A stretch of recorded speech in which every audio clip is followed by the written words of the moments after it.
School of ত্রিপুলির পক্ষ থেকে আপনাদের সবাইকে স্বাগতম। আজ আমরা এই ম্যাথটি করব। এই ম্যাথটি ফান্ডামেন্টাল অফ ইলেকট্রিক সার্কিট বইয়ের ম্যাথ, প্র্যাকটিস প্রবলেম 3.2। তো প্রশ্নে বলা আছে প্রত্যেকটা নোডের ভোল্টেজ বের করতে। তো আমরা নোড কিভাবে চিনব? একটা নির্দিষ্ট বিন্দুতে দুই বা তার অধিক ব্রাঞ্চ এসে মিলিত হবে। তো আমরা যদি এদিকটা লক্ষ্য করি, এদিকে দেখতে পাচ্ছি আমরা তিনটা ব্রাঞ্চ মিলিত হয়েছে। তো এটাকে আমরা একটা নোড মনে করতে পারি। এটা নোডের ভোল্টেজটা মনে করলাম V1। দ্বিতীয়ত আমরা দেখতে পাচ্ছি এখানে একটা নোড তৈরি হয়েছে, এখানে তিনটে বাহু মিলিত হয়েছে, এটা একটা নোড V2 এবং এইখানে দেখতে পাচ্ছি সেম একই, এটা V3। এখন আমাদের কাজ হবে একটা রেফারেন্স নোড নির্ণয় করা। তো এটাকে আমরা রেফারেন্স নোড নির্ণয় করলাম, যার মান সবসময় 0 ভোল্ট। তো যেহেতু এখানে মোট নোড সংখ্যা হয়েছে 4টি, তাহলে আমাদের ইকুয়েশন ছিল n-1 টোটাল নোড। এনটা হচ্ছে নাম্বার অফ নোড। তো নোড আছে 4টা, তাহলে 4-1, তাহলে আমাদের ইকুয়েশন হবে 3টা। তো প্রথম কাজ হবে আমাদের V1 এর জন্য দেখা। আমরা V1 এ দেখতে পাচ্ছি একটা কারেন্ট V1 এর দিক ইন্টার করতেছে, তার মানে এটা ইনকামিং কারেন্ট। কারেন্টের ডিরেকশন যেহেতু দেওয়া আছে, সেহেতু এটাকে আমরা ইনকামিং কারেন্ট মনে করলাম এবং বাকিগুলো মনে করলাম আউটগোয়িং, মানে নোড থেকে বের হয়ে যাচ্ছে। তো এই কারেন্টটা, যে কারেন্টটা বের হয়ে যাচ্ছে, এটাকে মনে করলাম I3। সেম একইভাবে এদিক দিয়ে যে কারেন্টটা বের হয়ে যাচ্ছে, এই কারেন্টটাকে মনে করলাম I2 কারেন্ট। এখন আমাদের কাজ হবে এই নোডে KCL অ্যাপ্লাই করা। তো এখানে যদি দেখি অ্যাট নোড এ, তো ইন্টারিং কারেন্ট ছিল 4 ইকুয়াল আউটগোয়িং কারেন্ট। তো আউটগোয়িং কারেন্ট এখানে কোনটা কোনটা বের হয়ে যাচ্ছে, I3 বের হয়ে যাচ্ছে, প্লাস এদিক দিয়ে বের হয়ে যাচ্ছে কত, I2। তো sum of entering current equal sum of outgoing current. তো এখন এখানে I3 মান তো আমরা জানি না, I3 কারেন্ট এদিকে যাচ্ছে, তাহলে I3 কি দুই প্রান্তের বিভব পার্থক্য তার রেজিস্টর।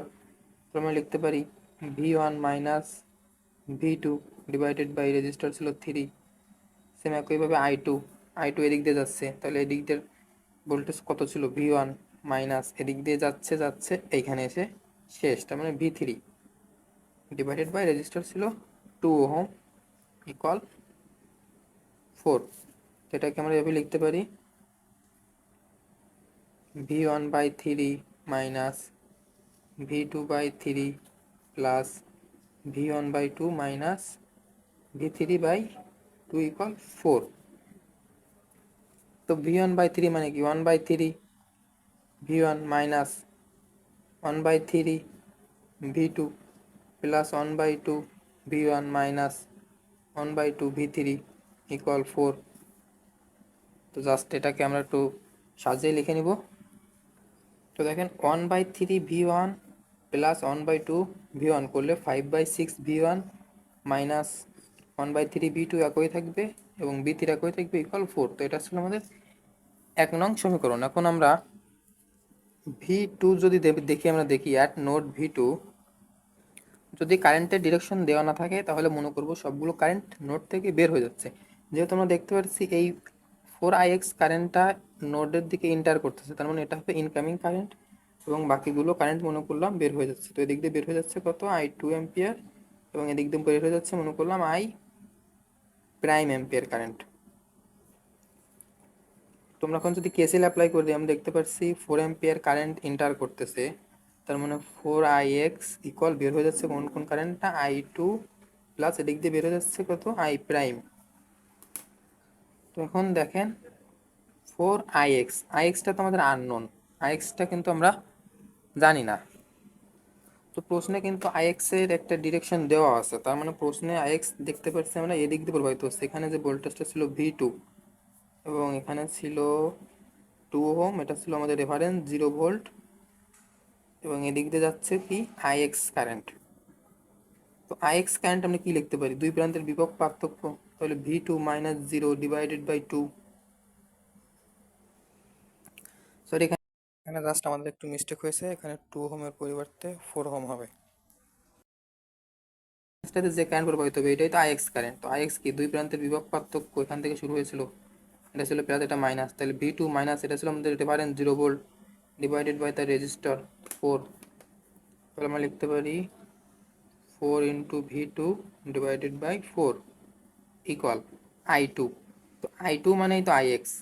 I2 কত, এখানে শুরু ভোল্টেজটা কত, V2 minus 0 divided by the resistor 4 plus I prime এদিকে যাচ্ছিল কারেন্টটা, তার মানে V2 মাইনাস শেষ প্রান্তের ভোল্টেজ V1 ডিভাইডেড বাই 3।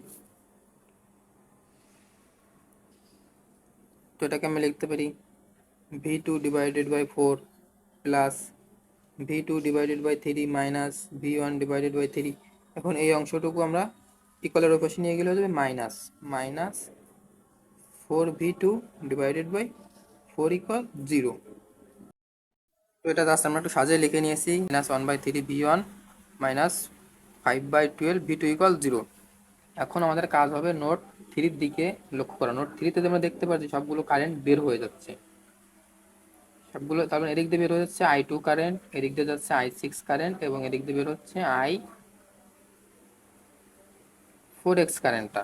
আমরা যদি KCL অ্যাপ্লাই করি আমরা দেখতে পাচ্ছি অ্যাট নোড V3 বের হয়ে যাচ্ছে কারেন্ট কোনটা কোনটা, I2 প্লাস এদিক দিয়ে যাচ্ছে হচ্ছে I6, এবং এদিক দিয়ে বের হয়ে যাচ্ছে I4X কারেন্ট, 4IX কারেন্ট, এবং এটা ছিল আমাদের রেফারেন্স যার মান ছিল 0। তার মানে I2 বের হচ্ছে এখান থেকে, তার মানে যে নোড নিয়ে কাজ করবো আমরা ওই নোডের ভোল্টেজই সব থেকে হাই ভোল্টেজ মনে করবো। তার মানে কারেন্ট সবসময় হাই ভোল্টেজ থেকে লো ভোল্টেজের দিকে যাবে। মানে শুরু হচ্ছে কোথা থেকে, V3, এবং এর শেষ প্রান্তের ভোল্টেজ দেখেন কত, V1। দুই প্রান্তের ভোল্টেজ পার্থক্য ডিভাইডেড বাই দ্য রেজিস্টার কত, 2। সেম একইভাবে এখন I6 যদি আমরা দেখি, V3 -0, তো -0 না দেওয়া তো একই কথা, ডিভাইডেড বাই 6 প্লাস এদিক দিয়ে দেখতে পাচ্ছি 4IX। তো IX তো যাচ্ছে এই যে 4 ওহমের মধ্যে দিয়ে প্রবাহিত কারেন্ট, দেখেন এখানে ছিল IX, এদিক দিয়ে যাচ্ছে IX কারেন্ট, এটা ছিল V2 ভোল্টেজ এবং এটা ছিল 0 ভোল্ট, এবং রেজিস্টার ছিল কত, 4 ওহম। তো IX ইকুয়াল কি, V/R, এখানকার ভোল্টেজ কত ছিল V2, আর কত 4, আমাদের বের করতে হবে 4IX, তার মানে কি 4 ইন্টু V2 ডিভাইডেড বাই 4। তো এখানে যদি আমরা সংক্ষেপে লিখে নিই একবারেই, V1 divided by 2 plus V3 divided by 6 plus 4V2 divided by 4 equal 0। তার মানে এখানে আসে দেখেন V3 divided by 2 minus V1 divided by 2 plus V3 divided by 6 plus 4V2 divided by 4 equal 0। তো এটা সমাধান করে নেব। তো এখানে লাস্ট আমরা একটু সাজিয়ে লিখে নিয়েছি, দেখেন V1 ডিভাইডেড বাই 2 মানে কি 1/2 V1, এই যে -1/2 V1। এরপর যদি আমরা V2 দিকে লক্ষ্য করি আমরা দেখতে পাচ্ছি এখানে 4V2 ডিভাইডেড বাই 4, তাহলে 4 এর উপরে কাটা, তাহলে আমাদের জাস্ট থাকবে কি V2। এরপর আছে V3, 1/2 V3 প্লাস 1/6 V3 করলে 2/3 V3। তার মানে ইকুয়েশন এটা আমাদের 3 নং ইকুয়েশন, এটা 2 নং ইকুয়েশন, এটা 1 নং ইকুয়েশন। তার মানে এখন যদি আমরা ইকুয়েশন সলভ করি, সলভিং ইকুয়েশন 1 2 3, জাস্ট আমি একটু সংক্ষেপে লিখে নিয়েছি। তোমরা প্রথম কাজ হবে শিফটে যাওয়া, এরপর দেখেন 5-এ আছে ইকুয়েশন 5, তারপর 2। তো এখানে V1 এর মান যদি আমরা প্রথম দেখি 5/6 ইকুয়াল -1/3 -1/2 ইকুয়াল 4। V1 শেষ। এখন আমরা 2 নং ইকুয়েশন যদি দেখি, V1 এর মান আছে -1/3 -1/3 -5/12, এখানে V3 কোনো মান নেই, তার মানে 0 ইকুয়াল 0। এখন 3 নঙ্গে যদি দেখি -1/2, V1 এর মান ছিল, V2 এর মান ছিল 1, এবং V3 এর মান ছিল 2/3 ইকুয়াল 0। তো এটা সমাধান করে আমাদের মান আসবে, দেখেন V1 equal 32 volt, V2 equal -25.6 volt. তো এবং V3 ইকুয়াল 62.4 ভোল্ট। তো এটি ছিল আমাদের আজকের সমাধান। ভিডিওটি ভালো লাগলে একটি লাইক দিবেন এবং নতুন নতুন ভিডিও পেতে আমাদের চ্যানেলটি সাবস্ক্রাইব করে রাখবেন। ধন্যবাদ।